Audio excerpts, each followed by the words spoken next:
Saya perlu meluruskan juga, masih ada beredar di beberapa media yang menyebutkan bahwa CCTV rusak, kemudian kenapa diketemukan CCTV yang lain.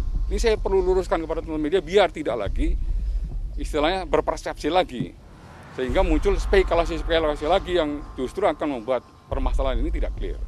CCTV yang rusak, sesuai dengan apa yang disampaikan oleh Kapolres Jakarta Selatan, ini CCTV yang di TKP.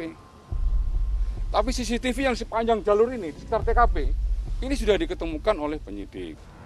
Demikian juga kemarin saya sampaikan, CCTV dari sepanjang jalan, dari mulai Magelang sampai dengan TKP sini, itu juga sudah diketemukan oleh penyidik.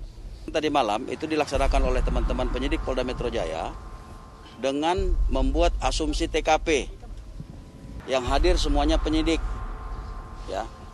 Nah, kemudian apa yang diperoleh tadi malam, hari ini kita cocokkan dengan yang ada di TKP dengan menghadirkan seluruh bantuan teknis. Tadi sudah disebutkan Pak Kadif Humas, ada laboratorium forensik, kedokteran forensik, dan Inavis. Itu. Nah, kemudian perlu juga saya update bahwa kemarin penyidik beserta dengan Perhimpunan Dokter Forensik Indonesia itu sudah melakukan pertemuan dengan pihak keluarga, ya, virtual karena kebetulan pihak keluarga dan kuasa hukum ada di Jambi. Nah, kemudian juga pertemuan itu menghadirkan sejumlah ahli forensik dari beberapa universitas. Nah, kemudian hasil pertemuan tadi beberapa hal disampaikan oleh ahli-ahli forensik dan kemudian sepakat untuk dilakukan ekshumasi di hari Rabu di Jambi. Semua adegan yang terkait dengan peristiwa tembak-menembak. Berarti ada tembak-menembaknya itu Kita mencocokkan apa yang disampaikan oleh saksi. Ini belum menghadirkan saksi ya.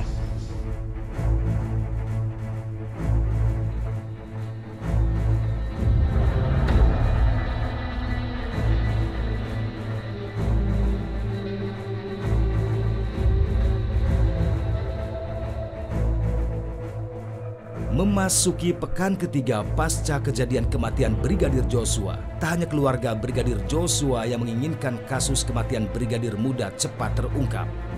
Banyak isu di luar yang berkembang soal kematian Brigadir Joshua dan membuat Presiden Joko Widodo angkat bicara. Kan sudah sampaikan, usut tuntas, buka apa adanya. Jangan ada yang ditutup-tutupi, transparan. Udah. Itu penting untuk agar masyarakat tidak ada keraguan terhadap peristiwa yang ada. Ini yang harus dijaga. Kepercayaan publik terhadap Polri harus dijaga. Terima kasih, Pak. Untuk dapat dengan segera mengungkap tabir gelap ini, Mabes Polri melalui Kapolri Jenderal Listio Sigit langsung membentuk tim khusus yang dipimpin oleh Wakapolri Komjen Gatot Edi Pramono. Diharapkan dengan adanya tim khusus ini, misteri kematian Brigadir Joshua akan segera terungkap. Memang terjadi baku tembak antara anggota dan anggota. Kita juga ingin bahwa semuanya ini bisa tertangani dengan baik. Oleh karena itu, saya telah membentuk tim khusus yang dipimpin oleh Pak Wakapolri. Di satu sisi, kami juga sudah menghubungi rekan-rekan dari luar, dalam hal ini adalah Kompolnas dan Komnas HAM. Hal ini pun langsung disambut baik oleh Menko Polhukam yang sekaligus menjadi Ketua Komisi Kepolisian Nasional. Mahfud MD pun mencium adanya sejumlah kejanggalan dalam kasus ini dan berharap kasus ini akan segera terungkap. Sudah tepat ya, Kapolri membentuk tim yang terdiri dari orang-orang kredibel. Ini nanti akan bergandeng tangan dengan Kompolnas yang saya pimpin dan Komnas HAM untuk mengusut kasus tembak-menembak di rumah Bapak Ferdi Sambo. Namun, bagi mantan Kepala Badan Intelijen Strategis Soleman Ponto, kasus kematian Brigadir Joshua merupakan kasus yang biasa saja. Dirinya pun merasa terkejut jika kasus ini pihak kepolisian sampai harus membentuk tim khusus. Berlebihan tidak sih Pak, menurut Anda kalau misalnya polisi ini mengarahkan untuk kemudian ini membentuk tim khusus untuk menyelidiki kasus ini saja? Awal-awal menurut saya berlebihan. Awal. Karena saya melihat ini kan urusan polisi dengan polisi. Karena kalau saya melihat merujuk kembali yang lalu, di mana ada sersan Angkatan Darat dengan sersan polisi tembak-menembak, itu diselesaikan di bawah. Lah ini antara polisi dan polisi ya sudah diselesaikan di bawah saja. Kenapa harus naik ke atas? Tapi setelah melihat perkembangan kok jadi kemana-mana ya, yang istilah saya kok logikanya jadi lompat-lompat, nah, sehingga situasi menjadi lain. Sehingga apa yang diambil Kapolri ternyata ini menjadi penting sekarang kan, karena ini melihat sekarang polisi dilihat apakah situasi intern ini bisa diselesaikan dengan baik atau tidak.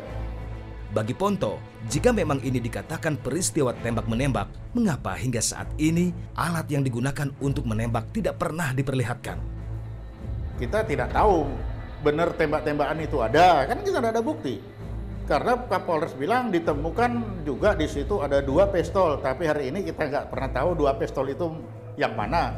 Di luar kebiasaan, biasanya polisi ada yang mati, langsung ini pistol dikasih ikatan, ini pistol nomor sekian, pemilik nama, itu kan biasa itu. Tapi hari ini kan di luar kebiasaan. Barang bukti sepistol, ini kan dia bilang ini barang bukti berupa pistol. Nemu ndak kelongsong di situ? Nemu ndak bekas ujung peluru itu di situ? Enggak juga, enggak dilihat. Biasanya ini kelongsongnya, ini pelurunya, ini pistolnya. Itu biasanya. Tak hanya menyoal kasus senjata yang tidak pernah dihadirkan, dirinya pun merasa heran bagaimana bisa jika Brigadir Joshua menjadi tersangka, lalu dirinya pula yang diotopsi. Menurut Ponto, bukankah yang semestinya diotopsi dalam sebuah peristiwa adalah orang yang memegang predikat sebagai korban? Kalau melihat Brigadir J, ini kan sudah dilakukan otopsi seperti yang tadi sama-sama kita tahu ya Pak. Ya. Nah, itu artinya statusnya berarti sebagai korban? Ya korban lah. Iya, karena dia meninggal dunia, maka dia harus diotopsi. Kenapa dia meninggal? Ya kan, meninggal karena sakit, karena ada peluru, karena ditusuk, atau karena apa dia meninggal ini. Tapi yang jelas fakta ada orang meninggal, diotopsi lah. Nah, dalam hasil otopsi menurut Kapolres ada peluru masuk, meninggal karena ditembak oleh 5, karena tembak-tembakan ini kan menurut Kapolres. Misteri banyaknya luka di bagian tubuh Brigadir Joshua saat ini menjadi tanda tanya besar. Pasalnya, hingga tim fakta melakukan wawancara dengan kuasa hukum keluarga Brigadir Joshua, belum ada hasil otopsi yang diberikan baik ke pihak keluarga maupun ke kuasa hukumnya. Tentunya ini menjadi tanda tanya besar bagi kuasa hukum. Apakah benar Brigadir Joshua tewas hanya dalam peristiwa baku tembak? Atau sebenarnya ada perbuatan yang diterima Brigadir Joshua sebelum sampai pada akhirnya Brigadir Joshua menghembuskan nafas terakhirnya? Karena kami semakin mendapatkan bukti-bukti lain bahwa ternyata almarhum Brigadir Joshua ini sebelum ditembak kami mendapatkan lagi ada luka semacam lilitan di leher, artinya ada dugaan bahwa almarhum Brigadir ini dijerat dari belakang. Jadi di dalam lehernya itu ada semacam goresan yang keliling dari ke kanan ke kiri seperti ditarik pakai tali dari belakang dan meninggalkan luka dan memar.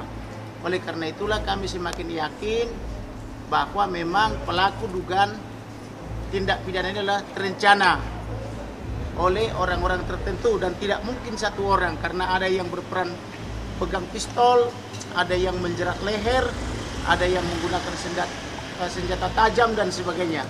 Sekiranya nih perkelahian 1 lawan 1 atau tembak menembak 1 lawan 1, maka tidak mungkin ada jerat tali di leher. Nah, itulah perkembangan terbaru kami dapat temuan lagi. Nah, misteri kematian Brigadir Joshua berada di dalam rumah ini pun masih menjadi tanda tanya besar. Karena ada jejak digital yang menyatakan setelah jam kematian Brigadir Joshua, ternyata HP sang brigadir masih sempat aktif. Tak hanya itu, dalam rangkaian peristiwa ini pun ternyata sang brigadir sedang bersama komandan dan istri yang sedang melakukan perjalanan kembali dari Magelang, Jawa Tengah. Nah, lalu benarkah sang brigadir tewas di dalam kediaman sang Kadif Propam? Kami menduga ya, ada kemungkinan lokasi ataupun tempat kejadian perkaranya itu dan juga waktu kejadian perkara antara Magelang sampai dengan Duren 3.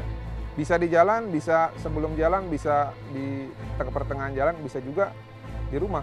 Kenapa saya berani menyampaikan itu? Karena memang berdasarkan analisis waktu ya. Langkah pihak kepolisian memberikan persetujuan untuk melakukan otopsi ulang terhadap jasad Brigadir Joshua disambut baik oleh pihak keluarga. Karena dengan adanya otopsi ulang ini diharapkan dapat menguak misteri ini. Bagi Benny Mamoto, sebagai bentuk transparansi Polri dalam kasus ini, otopsi ulang dilakukan sebagai bentuk jawaban pihak keluarga atas kecurigaan keluarga terhadap luka-luka yang ditemukan di tubuh Brigadir Joshua. Apa Pak pertimbangan yang kemudian ini mendorong pihak keluarga untuk melakukan otopsi ulang kalau dari Pak Benny lihat? Kami melihat sejak keluarga menerima peti mati dan tidak boleh dibuka, keluarga curiga. Kemudian ketika mau menambah formalin, dibuka, ditemukan luka, tambah curiga. Maka mereka berharap ada otopsi. Makanya untuk supaya publik lebih yakin, keluarga yakin, dilakukan otopsi ulang dengan melibatkan pihak independen. Keluarga sudah menyampaikan nih fotonya, ini yang dilihat ketika peti itu dibuka. Otopsi kesimpulannya kan penyebab kematian. Intinya itu, kalau di dalam persidangan penyebab kematian adalah ini. Tetapi hal-hal lain nangkut ini luka apa, nanti ahli akan menjelaskan itu. Benny pun tidak menampik jika ada luka tembak di bagian dada dan bagian belakang kepala sang brigadir. Hasil otopsi yang pertama Pak, penyebab kematiannya sudah diketahui belum? Tembakan di kepala sama di dada. Artinya tembakan itu dari arah belakang ya Pak? Ya. Tembakannya artinya dari arah belakang. Ada luka di beberapa bagian tubuh Brigadir Joshua yang bukan merupakan luka tembak. Bagi kuasa hukum keluarga, adanya luka-luka ini patut diduga jika tewasnya Brigadir Joshua merupakan pembunuhan berencana. Padahal kami menemukan itu jejak-jejak ini pembunuhan terencana. Salah satu jejaknya itu kami temukan dari Jambi, di luar keluarga. Jadi pada bulan Juni almarhum itu sudah menangis, padahal dia seorang ajudan Brimob, bisa sampai menangis begitu saking takutnya bahwa dia akan dibunuh. Kemudian berlanjut lagi pada momen-momen lainnya, dan terakhir itu dia diancam dibunuh lagi. Itu adalah pada hari-hari terakhir, yaitu pada tanggal 7 Juli 2022. Dia akan dihabisi tanggal 8 Juli 2022. Jadi artinya kalau dikatakan ini normal peristiwa tembak-menembak itu sangat tidak masuk akal dan tidak ada bukti. Tetapi kami menemukan bukti elektronik atau rekaman elektronik bahwa dia ini diancam dulu sebelum dibunuh.